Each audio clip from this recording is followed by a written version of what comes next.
Hey everybody, it's Warmine, and we're going to be talking about 18 tips to success in King Arthur Knight's Tale today.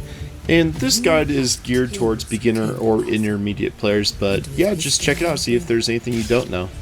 I don't know if you've seen King Arthur's Trail yet, but it's just amazing. But let's dive into it. So the first thing I want to show you is you pretty much always want to have an AoE guy in your group, because usually you're going to be getting attacked by large mobs and stuff like that, and if you just find a more efficient way to take the enemy down, you're going to find more success in your matches.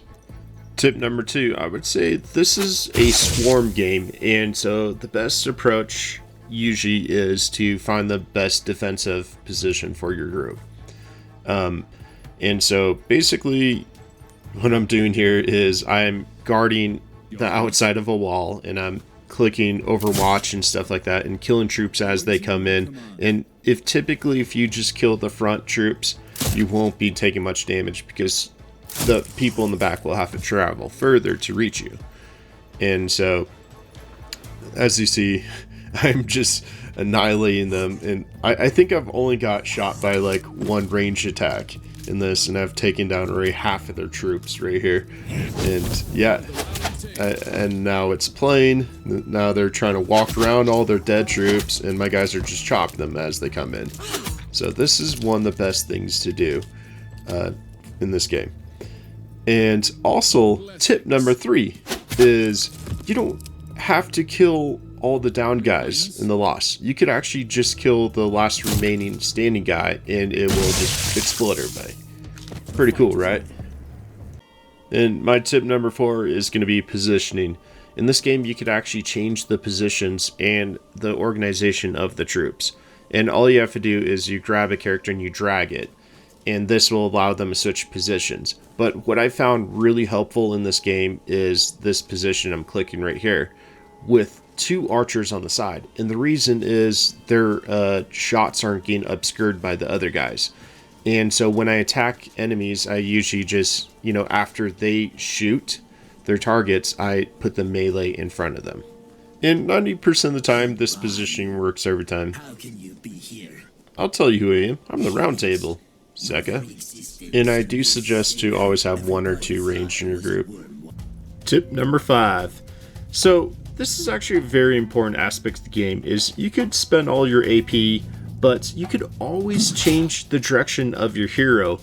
And the reason why this is so important is because they do about 200% more damage when you're backwards, and if you're on your side, it's about 150% more damage. But so you always want to be facing the enemy, or if there's multiple enemies, most of the enemies. And I don't know if you knew this, but you can move around with WASD, which is awesome, makes the game more enjoyable.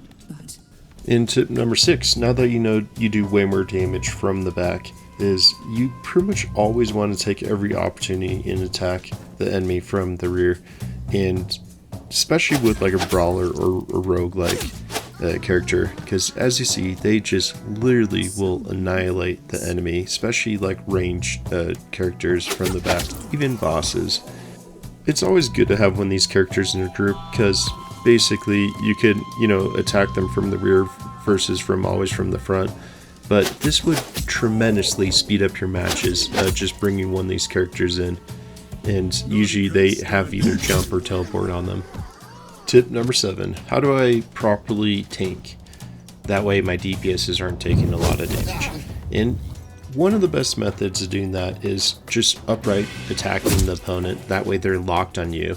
And what you could do with your DPS is you could put it on its side or behind it, but one space away, so that way the enemy doesn't actually target your player.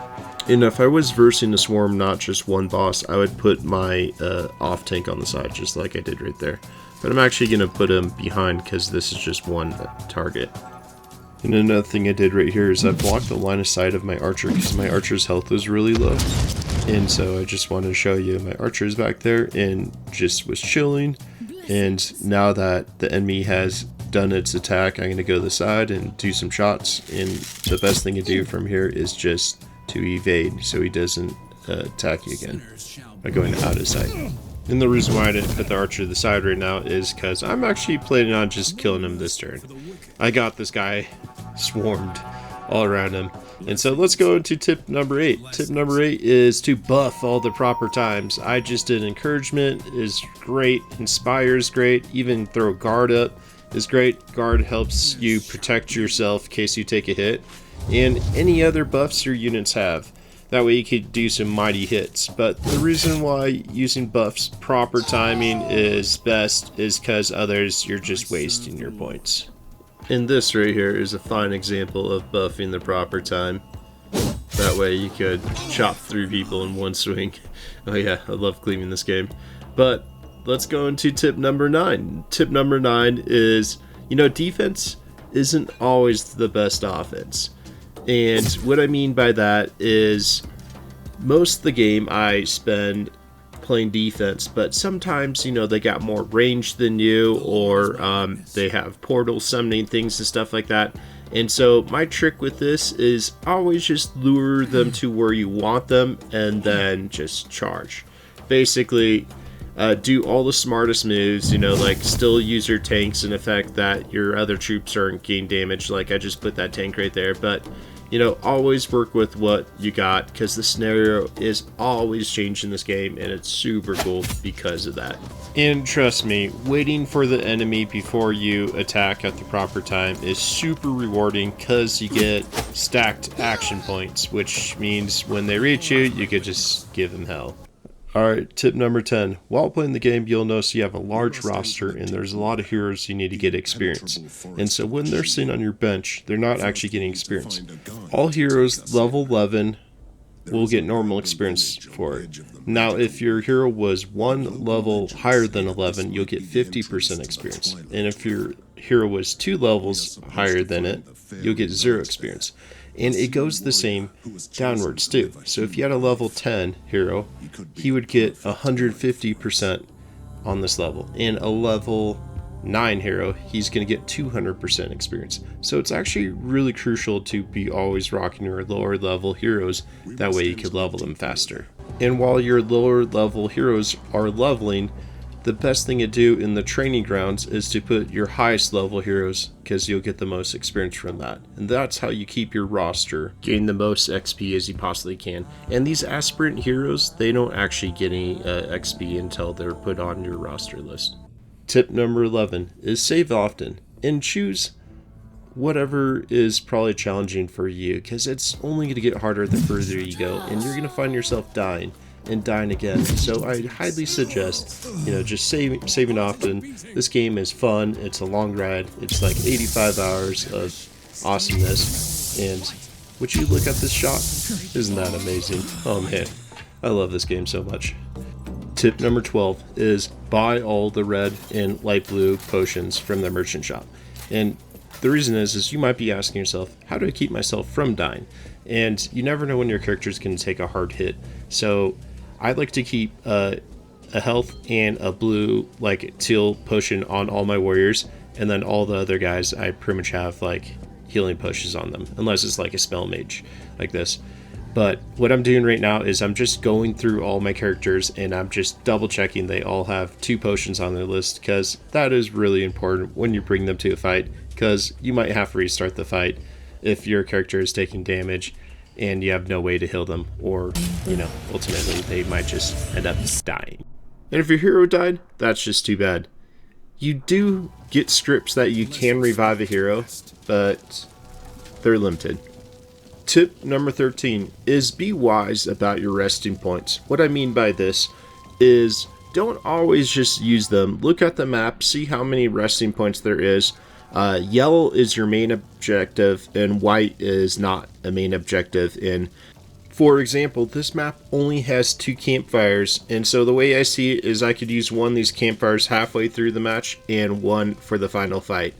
And so that's kind of my objective. And so if I'm crushing it, I will, kill everything in this level. But if I'm not, I'm just going to focus on the main objective. Tip number 14 is decide the direction you're going to go on your mortality chart early game. And the reason is it's hard to build a certain direction. And what I did in my gameplay is I went rightful and Christian just because I thought it was the strongest direction to build. And what this does is opens up heroes, levels, and also buffs for your team. Since I went rightful in Christian, it's really important that I have all my heroes rightful or Christian or neutral. And the reason is because they get buffs from this. And so this lady, she's Old Faith and Tyrant, so I'm getting a negative 10% buff on her. Any hero that doesn't believe in the morality that you decided, I would just kick them just because they're going to be sluggish in your group, and your objective is to get this bar full right up here. And, you know, it just will make your team so much stronger. And I've tested it. Definitely remove their items before you kick them, because you will lose those items.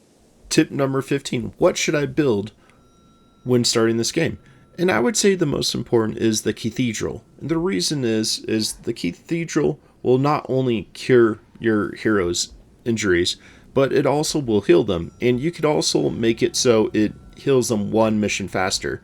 And so this is just essential for keeping your heroes alive. And the second most important building to work on is the round table, because this allows you to get more heroes on your roster, but also have more room on your bench. And if either of these fill up, the heroes that you just saved in whatever level will just disappear. And remember, this thing will fill up fast, so the heroes that don't believe in your mortality, just kick them. They're just wasting space. And the third most important one is the training grounds, because you could train your high level heroes while your lower level heroes are out doing missions and leveling. And then I would just focus on building things that will benefit your team with buffs. Tip number 15 is take advantage of elements in this game. For example, like fire, poison, bleeding, or electricity, or anything like that, frost. But I've noticed that the enemies don't usually have much resistance to anything like that. And so just take advantage of it. You'll be doing way more DPS if you focus on elements. For example, my archer here will do fire damage to an enemy, and then does 50% more damage to the enemy that is taking fire damage. And then on top of that, I have equipment that increases fire damage. And the length of it. It's all about stacking in this game. Tip number 16 is just starting off combat right. The first thing you want to do is just check out the distance of all the enemies from your team. That way you could decide where is the best position for me to start. For example, if I was super close to the enemy, I would start off probably attacking. But since there's a big gap between the teams, and you see the red and the orange, the red means is the farthest they could attack. And so, see that right there? That's the farthest they could attack, and orange is the farthest they could walk to. So I decided the best approach for me is just to hold my current ground, and so I'm setting up traps just in front of my guys to increase their damage, and I'm putting on everybody on Overwatch. And another good way to go about this is only put the guys on Overwatch that you think are going to get reached. As you see, the guys in the middle are probably not going to get reached, and so I didn't have to put them on Overwatch. And what that would have benefited them with is extra AP when my turn started. But since they dropped this green shroud on me, what I'm going to do is I'm just going to attack and fall back. That way it harms them more than it harms me. Tip number 17 is whenever a third party emerges, try to do your best to stay out of it and just down the team that is stronger. That way you're taking the least amount of damage possible and saving your health and armor for later fights. Last but not least, but tip number 18, have you ever got stuck just taking damage from some guy that is untouchable on your turn? Well, I got a trick for you, is turn all your guys on Overwatch, and by the time you end the turn, as soon as they move, all your guys will attack that character with their Overwatch, killing them before they could do their next strike on you. If you liked this video or found it helpful in any way, please hit those likes and maybe consider subscribing. And of course, thank you for watching. Take care.